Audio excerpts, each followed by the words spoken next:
Шынында не екенін білмеймін, кейбір кезде оқиғалар мен өзім үйімнен де табылады. Бұл суық, аязды қысты күні болатын. Мен әдеттегідей үйде өте мағыналы мультик салып жаттым. Кенеттен мысыма бірдеңе болғанын байқап қалдым. Ол бір жерде қатып қалды.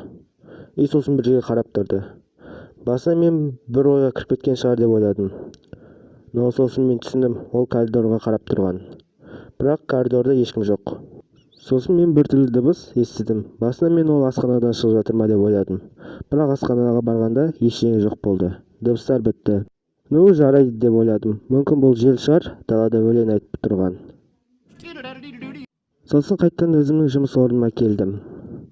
Бірақ сосын байқадым, мысығым қимылдамай тұрғанына көп уақыт болғанын.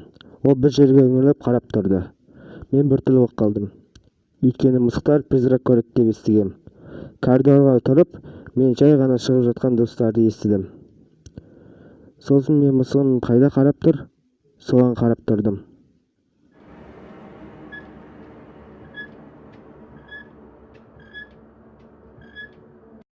Я, сіздер бәрін дұрыс түсіндіңіздер. Біреу осы уақыт бойы менің есімімді ашамай тұр. Бірақ тақылдатпайды, звонокты баспайды. Әшейін есікті ашайын деп тұр. Түнгі сағат 4-те оның өзінде. Мен тыныш есікке қарай барып, жай ғана қарадым. Бірақ мен онда қараңғылықтан басқа ештеңе көрген жоқпын. Бұл мені қорқыта бастады. Бірақ мен қатты дауыспен: "Бұл кім тағы?" деп сұрадым. Есіктің артында тыныш болып қалды. Сосын ручка тез қимылдай бастады.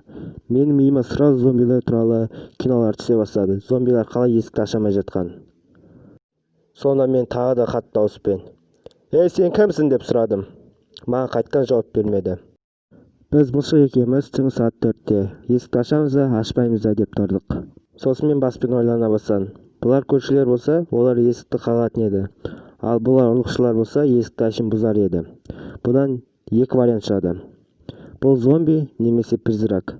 На всякий случай бір қорқынышты жануар. Сосын мен 20 минуттай ойланып тұрдым, не істеу керек деп. Шынымды айтсам, қорқынышты болды. Бірақ сосын еркіндігімді қолға алып, қорқынышымды алып, өзіме: сен есің жина, тряпка, сен сау адамсың, қазір әшейін барып есікті ашасың деп айттым.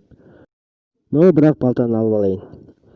Жай түн ішінде түрсимен, қолда балта, есікке қарай жай келдім. Есіктің алдына 10 шақты кірпіш қойып қойдым. Сосын мұшыққа қарап, резко есікті аштым. Здорово, тварина!